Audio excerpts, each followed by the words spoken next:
আমার লারি খাটে চালাও কি সত্যি 10 টাকায় আলু কেজি ভালো আর মহিলায় খাটায় না কি করে কাজি সারাদিন দেখা যায় না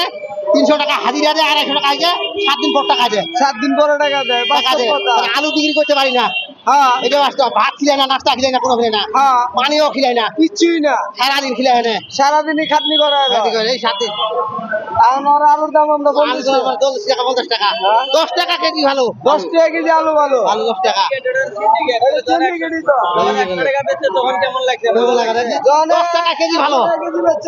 আমি যে উনাকে প্রশ্ন করছিলাম আপনার যখন আলুর দাম বেশি ছিল তখন আন্দোলন করে নাই জমি আলু চাষ করেছিলেন আর যখন আলুর দাম বেশি রেখেছেন তখন কতগুলা করেছিলেন উনি বললো যে 10 বিঘা লাগাইছি লুবের জন্য এত কিছু লাগান লাগবে ধান লাগাইতে পারে নাই সিন্ডিকেট মানে কালো বাজারি ব্যবসা না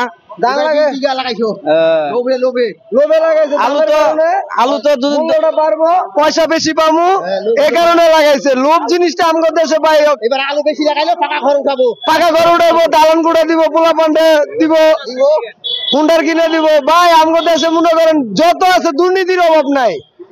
চান্স পাইলেই দুর্নীতি হ্যাঁ গেছে এবার লাভ দেখছে এবার বাড়ায় দিছে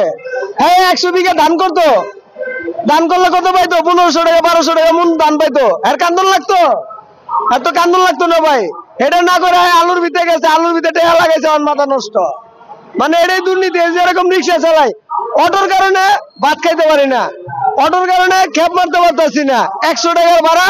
50 টাকায় অটো টানে আমরা পারতাছি না আমরা তো জোর করে চালাই 400 বছরের আগের গাড়ি এই ঢাকা থেকে উঠাই দিবার চাইতেছে এটা তো মানুষের আজকের ইতিহাস না 400 বছরের আগের থেকে এই যে গাড়ি জন্ম হয়েছে এই গাড়ি কেমনে উঠাই দিবার চায় ঢাকার আমি নিজে নেটে দেখছি ফেসবুকে সার্চ দিয়েছে 400 বছর আগে এই রিক্সা পেডেল জাতীয় রিক্সা ভালো ভালো শিল্পপতিরা চলছে আর এই রিক্সার ভিতর মানুষের কোনো দামই নাই অটোর কারণে আরো দাম নাই অটো হওয়ার পরে আমাদের রিক্সা তো বলার কথা মানুষের উঠবারই চায় না আর মানুষ বলে কি অটো পাইলে অনেক সুখ পাইছে অনেক শান্তি পাইছে এটা শান্তি করে না মানুষের জীবন হারাইতেছে মানুষ মরতেছে অটো চালায় তো অন্য কোনো কাজ করতে পারবো না আজকে দেন একটা অটো রিক্সাওয়ালার অন্য কোনো কাজ করতে দেন রিক্সাওয়ালা পারে কিনা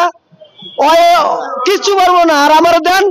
এই বুঝা ছাড়া আরেক বুঝা দেন আমি মাথায় করে লেজি ধরুম আমার শৈলে খাড়ায় লেজি ধরুম আর যারা অটো চালায়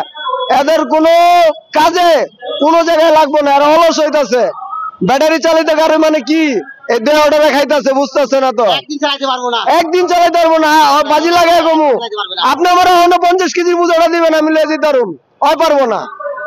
আমাদের যে এত কষ্ট ভাই 6 মাস ধরে হাসিনারা বলে অটো যাই কিছু করছে এখনকার বর্তমানে সরকারে অটোর যে একটা চান্স মানুষে প্রতিদিন আপনার মতন সাংবাদিক একজন দেখাইছে যে প্রতিদিন 50 টাকারই জন্ম হয় ঠিকই বাস্তব যে রিক্সা 300 টাকা জমা দিয়ে চলে না এই রিক্সা 600 টাকা জমা দিয়ে চালাইতেছে ভাই তাহলে বুঝেন এটার ভিতরে কতটুকু ইনকাম হইতেছে আর কতটুকু দুর্নীতি হইতেছে 300 টাকার গাড়ি চলে না এই গাড়ি 600 টাকা দিয়ে চালায় আমরা পেটে ভাত খাইতে পারতাছি না আমাদের যে এই যে মারতাছে কি হইব আল্লাহ তোমার নাই জনগণ মারতাছে দুনিয়ার মানুষ মারতাছে আল্লাহ তো সহায় আছে সত্য কথা ভাই আমরা গরিব মানুষ আমগো কোনো বিচার নাই ভাই আলুর দাম আমগো কোনো বিচারই নাই এই যে আজকে যে এই যে সাধারণ জিরা চাইছে আমরা তো রিক্সাওয়ালার দাম চাইতে পারি না ভাই যে আমরা পাওয়ার রিক্সা ভাড়া পাই না অটো রিক্সা ভাড়া পাই আমরা পাই না আমরাও গেলাম ভাড়া বাড়াইতে পারি আমাদের এই চাহিদা নাই ভাই আমাদের রিক্সাওয়ালার এমন এক কথায় আমরা গরিবের মতনই থাকুন আমি ওই নেটে সার্চ দিয়ে দেখছি 2 জন লোক জিজ্ঞাসা যে বাংলাদেশ ব্যাংকে বিদেশ থেকে সাহায্য হয় এই টাকা আমাদের দেন না আপনারা এই টাকার হিসাব দেন না খালি কিস্তির হিসাব করেন কিস্তিটা দিল কে আর কিস্তিটা বানাইলো কারা এই দেশে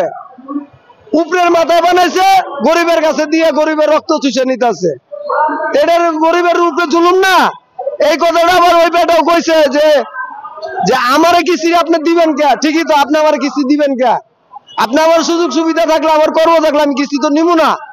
আমি পেটে ভাত খাই খামো অন তো কই যে আমরা রিক্সা চালায় খাইতাছি আল্লাহ খাওয়াইতেছে না ভাই বুঝতে পারছি। এখন তাহলে আপনার এই যে আলুর যে ন্যায্য মূল্য, কৃষক বাঁচাও দেশ বাঁচাও, তো সেক্ষেত্রে আপনার মতামতটা কি? এখানে ভাই আপনার মনে করেন আপনার এখন আমি কি করবো, আমি একটা সাধারণ ছোট মানুষ, লেখাপড়া করি নেই, আমার জ্ঞানে যা বুঝে আমি মনে করেন যে বিনিয়োগ করবার চাইছিল, লাভ করবার চাইছিল, লাভে হার পাইতেছে না, এখন এটা আবেদন করছে। এরকম হাজার হাজার লোক এখানে প্রতিদিন প্রতিবাদ করে, রিক্সাওয়ালারা পারতেছে না। রিক্সার যে একটা সংগঠন আছিল এই সংগঠনটা ভাঙ্গে গেছে গা, অটো সংগঠন বানাইছে, পাওয়ার রিক্সার সংগঠন ভাঙ্গা লাইছে। বাস্তব আমি নিজে জাহাঙ্গীর খান নানুরও দেখছি রিক্সা সংগঠন পালন করছে ভাই, অথচ আমার নামও দেওয়া ছিল, আমার বাবার নাম আছে,